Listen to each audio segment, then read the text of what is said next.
On the day my daughter-in-law shoved a big black trash bag into my hands and kicked me out of the house, they figured I was done worthless, used up with nowhere to go.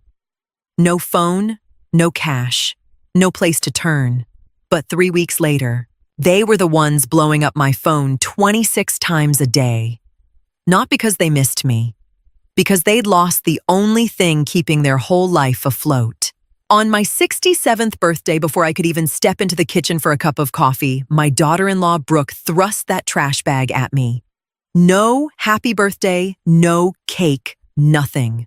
Just her cold stare and the front door standing wide open like an invitation to leave. My son Ryan stood there staring at his shoes, not saying a word, while Brooke delivered the line that flipped my whole world upside down. "Time for some fresh air around here, Martha. You're on your own, starting today."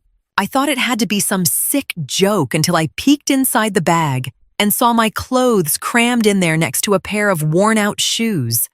Then I heard the deadbolt click shut while I was still standing on the doorstep. That's when it hit me. This wasn't some heated argument that got out of hand. This was a cold, calculated plan they'd been sitting on for who knows how long. I asked for my phone, which was sitting right there on the hallway table. Brooke snatched it without a word, brushed past me, and hurled it onto the sidewalk. It smashed into 1,000 pieces. "Plans change," she snapped. Before I could even react, Ryan backed my car out of the driveway, rolled down the window, and called out, "The title's in my name anyway, Mom." Then he hit the gas and drove off to sell it that same morning. There I was on my own birthday, tossed out like yesterday's garbage. Brooke leaned out the upstairs window, the one that used to be my bedroom, and laughed. Finally, room for my new home office. What I felt wasn't hot anger.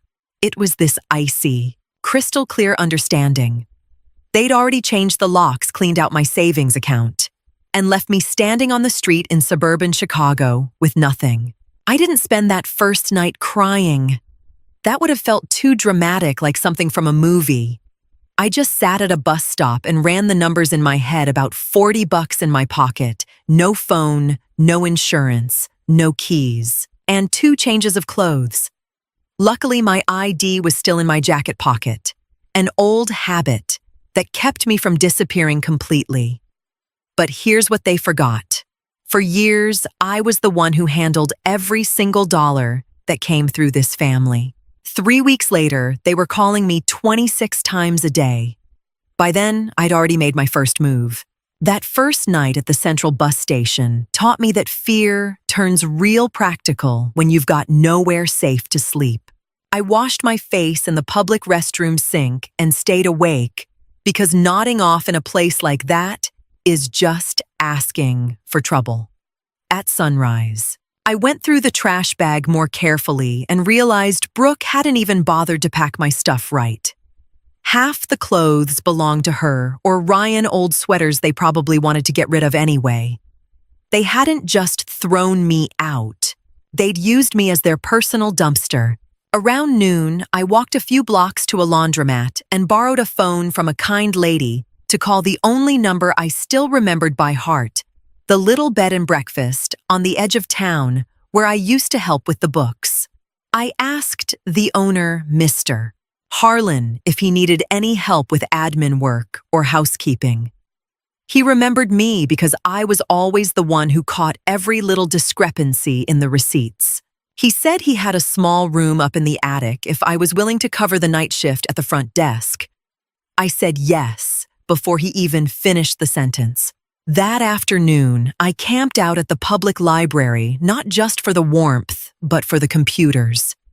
There it was in my email confirmation that Ryan had emptied my private savings account, the one he had power of attorney for, right at 9 a.m. on my birthday.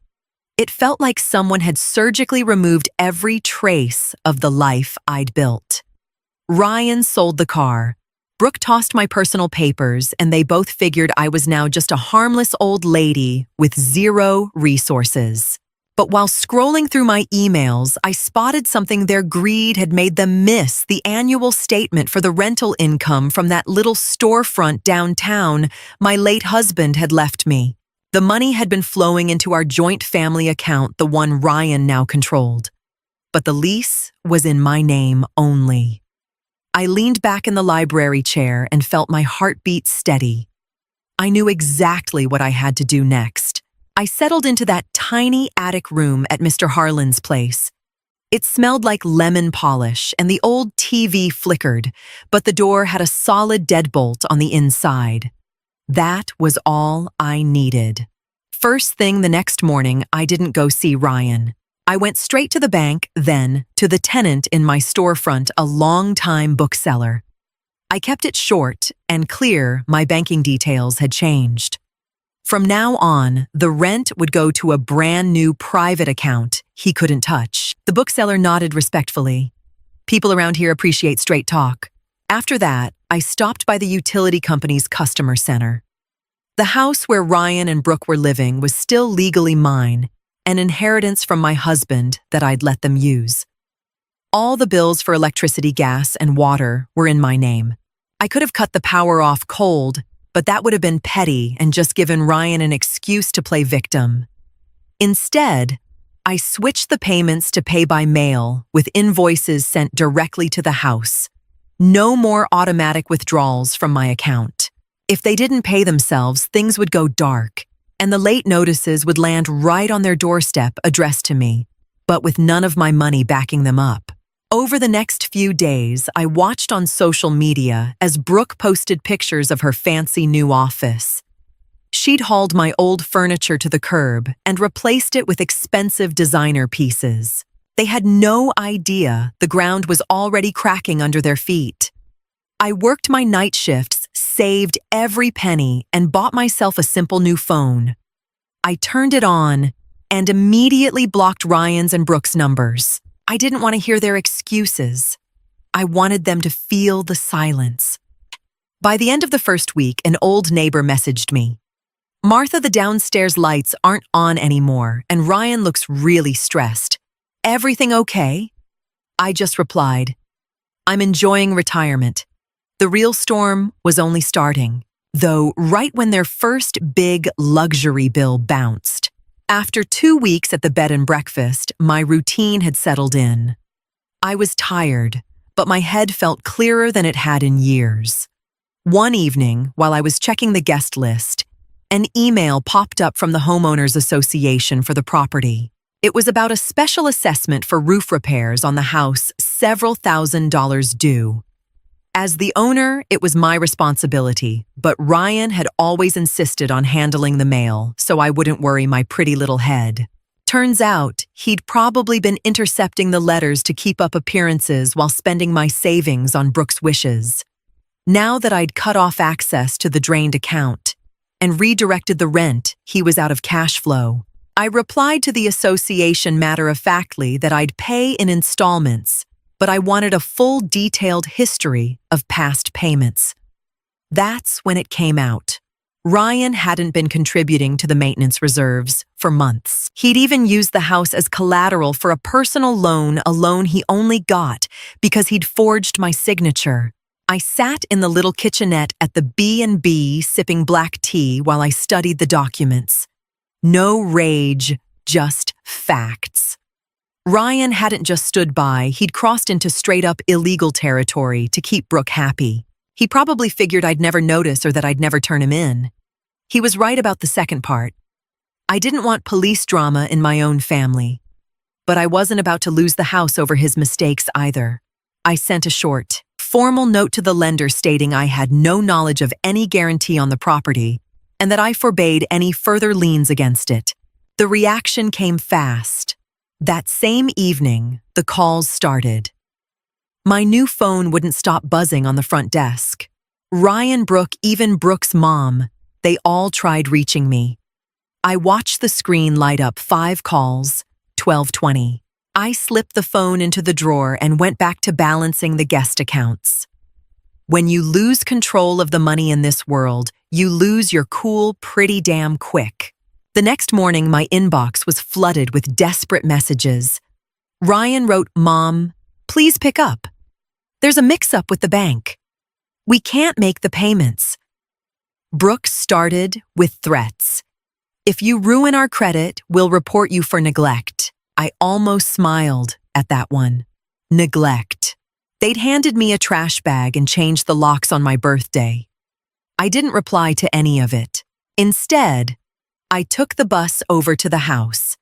I didn't want to go inside, I just wanted to see it from the outside. The garden I'd tended for over 30 years already looked neglected. The rose bushes were drying up, and yellow trash bags were piling up by the door.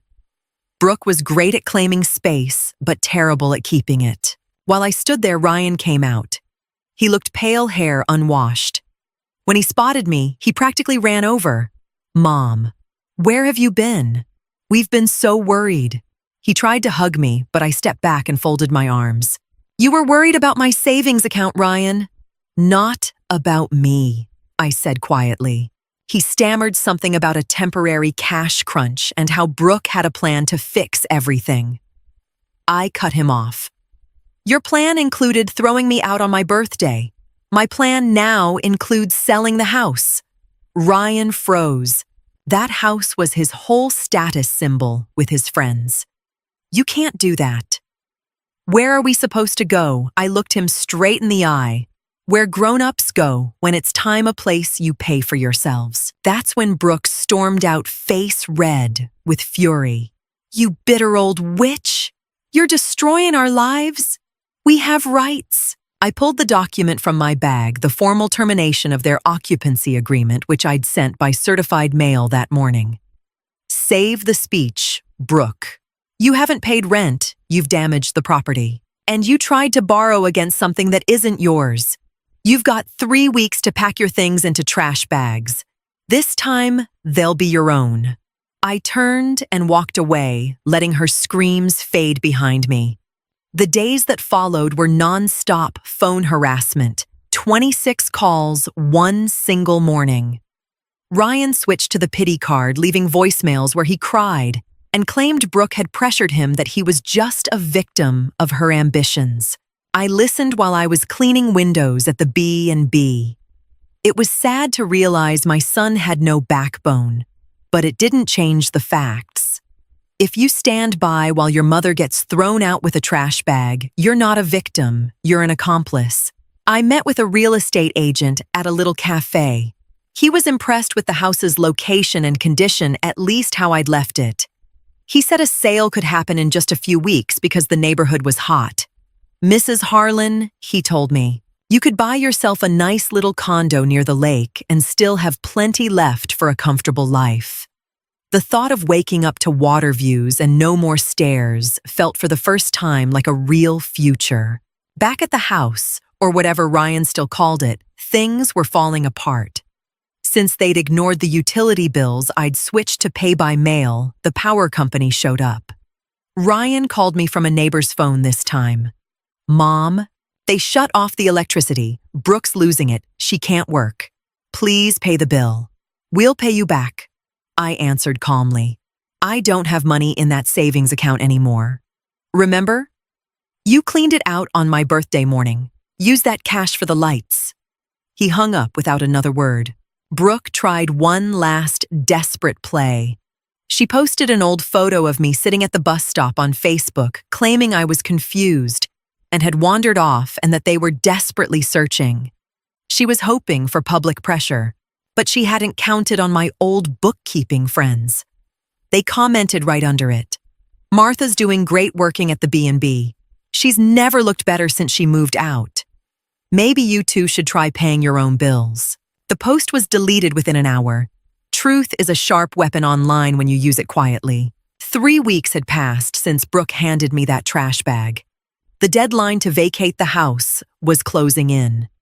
In the meantime, I'd had all the powers of attorney Ryan ever held formally revoked at a notary. It was straightforward since everything was still in my name, or I was the primary owner.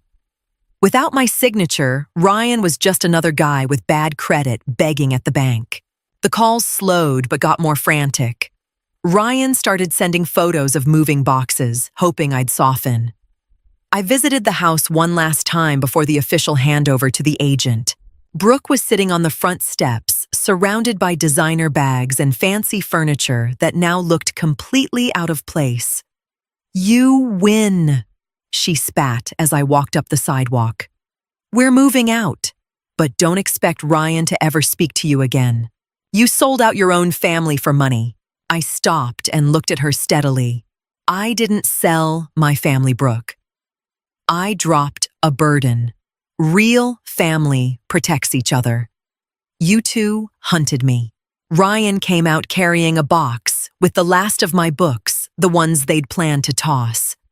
For a split second, I saw the little boy who used to be scared of thunderstorms. But there was no comfort from me this time. I took the box and put it in the trunk of the cab I'd called. "The house is being shown next week," I told him. "The agent's commission comes out of the proceeds along with the debts you put on the property. Whatever's left is mine." Ryan swallowed hard. "And us.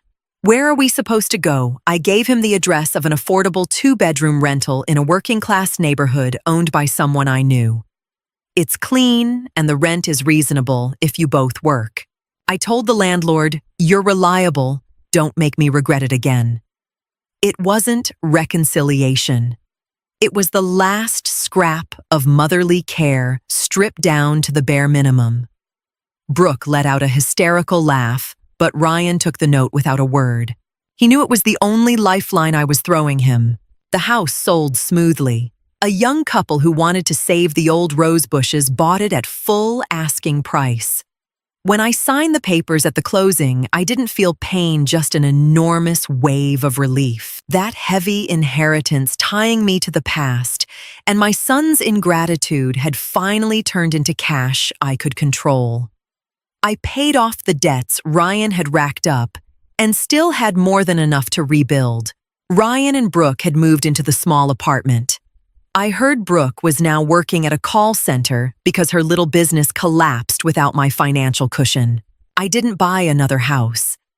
I chose a nice long-term rental in an upscale senior community right by Lincoln Park. I had a small patio housekeeping service, and most important, a door that only I had the key to. My new life was quiet, but full. I took morning walks, read the paper without rushing, and started seeing friends again. The old ones who'd pulled back during the Brooke years came back around. They'd sensed the tension, but didn't want to get mixed up in family business. Ryan called me after 2 months. This time his voice was different. No begging, no anger, just exhaustion. "Mom, can we meet for coffee? Just us." I hesitated. My gut said, keep the door closed, but I wanted to see if he'd learned anything. We met at a little cafe far from our old neighborhood. He looked older, clothes simple, and for the first time, he seemed like a man carrying the weight of his own choices. He told me Brooke had left him once the money dried up. She'd gone back to her mom and left him stuck with the payments on all her fancy furniture. I stirred my coffee and listened, and felt almost nothing. There was pity, but no urge to rescue him again. He didn't ask for money. He just asked, "How did you stay so calm when we threw you out?" I looked at him and said, "Because I knew who I was, Ryan, and I knew who you two were. That was my advantage all along." That coffee with Ryan wasn't some heartfelt reunion. It was closure. He finally understood I wasn't the convenient mom anymore, the one who quietly fixed everything and paid the bills in the background. Now he had to navigate the system himself. Unemployment paperwork, creditor calls, showing up for work every day. I didn't offer financial help, but I gave him one piece of advice. Focus on the job. Ryan, in this country, honest work is the only real path back to self-respect. He nodded and left. He had no key to my new place, and he didn't ask for one. At the senior community, I volunteered running the little library. It brought me real joy. One afternoon, Brooke showed up. She looked washed out, her old arrogance gone.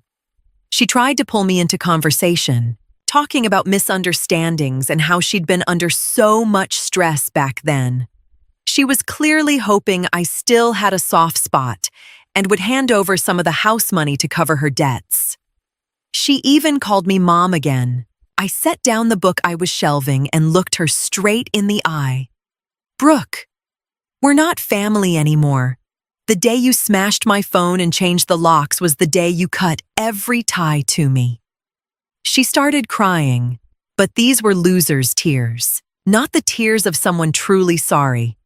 You've got so much money now, Martha. A few thousand wouldn't even dent it for you. I answered, it's never been about the money, Brooke. It's about respect. And respect isn't something you can buy back. Please leave now or I'll have to call security. She stormed off cursing and I went back to my books. It amazed me how little her words stung anymore. Once you've hit rock bottom of disappointment, there's nowhere left to fall. I'd drawn my hard line and I wasn't letting anyone cross it again. That evening, I sat on my patio looking out at the trees, enjoying the quiet. My phone stayed silent. No more 26 calls, no demands, no lies. Just me and my own choices. Today, almost a year later, I often sit in the park and watch the families. I see young moms with strollers and older women looking after their grandkids. Sometimes I wonder how many of them are trapped in the same invisible cage I was in, overlooked, used, valued only for what they could provide. My advice to them would always be the same. Don't wait for the trash bag. Set your boundaries while you still hold the keys. Control isn't a lack of love. It's how you protect your own dignity. Ryan texts me short messages now and then. He's got steady work at a logistics center and seems stable. We meet every couple of months for an hour. It's distant, almost formal, but it's honest. He knows he'll never fully earn back my trust, but he respects my independence. He's learned that blood alone doesn't give anyone a free pass to betray you. And I've learned that even at 67, you can start completely over if you're willing to let go of the dead weight from the past. People often ask if I've forgiven them. I always say forgiveness is a big word. I've chosen not to stay angry. But forgetting is something else entirely. I still remember the sound of that deadbolt clicking and my phone shattering on the pavement. Those memories are my guardians now. They make sure I never again let someone else decide my place in the world. My life belongs to me, and every dollar I have is a brick in my freedom. When people come crawling back only because they need my name on a document or because their house of cards has collapsed, I stay polite but firm. Real amends show up in everyday actions, not desperate phone calls. I'm living the life I always wanted now, clear, steady, and on my own terms. The door behind me is closed, and this time I'm the only one with the key. It feels good to finally be home right here with myself. My phone stays quiet these days. No more 26 calls, no demands. Just peace and a door that only I can open.